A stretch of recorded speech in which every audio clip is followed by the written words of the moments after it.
ట్రంప్కి life ఇచ్చినటువంటి వాడిగా చరిత్రలో నిలిచిపోతున్నటువంటి అమెరికా చరిత్రలో నిలిచిపోతున్నటువంటి ఎక్స్ అధినేత ఎలన్ మాస్క్ తాజాగా వివాదాస్పదం అయ్యాడు. అతను యూదు జాతీయుడు, నాజీ జాతీయుడు. నాజీలకు సంబంధించినటువంటి దాన్ని ప్రపంచమంతా వ్యతిరేకిస్తుంది. నాజీలని తరిమి తరిమి కొట్టింది ప్రపంచం అంతా. ఎందుకంటే హిట్లర్ నియంత యాక్టివిటీని దృష్టిలో పెట్టుకుని. అయితే హిట్లర్కి సంబంధించిన హిట్లర్ సెల్యూట్ని తాజాగా మస్క్ చేశాడన్నటువంటిది సంచలనమైంది.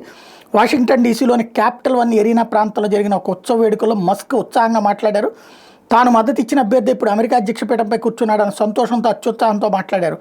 తాను మద్దతు ఇచ్చిన నేతకే ఓటర్లు భారీ మెజార్టీ కట్టబెట్టారంటూ ఓటర్లకు కృతజ్ఞతలు చెప్పారు. వారికి తన హృదయంలో స్థానం ఉందని పేర్కొంటూ కుడి చేతిని తన గుండె మీద పెట్టి తర్వాత దూరంగా పైకెత్తి చాపాడు. ఇలా 2 సార్లు చేశారు. వాస్తవానికి ఇట్లాంటి సెల్యూట్ని గతంలో కేవలం జర్మనీ అంత అడాల్ఫ్ హిట్లర్ చేసేవారు. ఆయన నిరంకుశ పాలనలో జర్మనీలో నాజీ సైనికులు, హిట్లర్ అభిమానులు సైతం ప్రతి రాజకీయ ర్యాలీలో, బహిరంగ సమావేశాల్లో ఇదే శాల్యూట్ చేసేవాడు. దీంతో మస్క్ నియంత్రణ శాల్యూట్ చేశాడంటూ విమర్శలు ప్రారంభమైన కొత్త ప్రభుత్వం కొలువు తీరిన ఆనందమయ క్షణంలో మస్క్ అసంబద్ధ అభివాదం చేశాడని పలువురు విమర్శించడం, అమెరికా చరిత్రకారుడు క్లెయిర్ అబిన్, చరిత్ర అధ్యాపకుడు రూత్ బెన్ గియట్, అరన్ యాస్తర్ తదితరులు మస్క్ని తప్పుబట్టారు.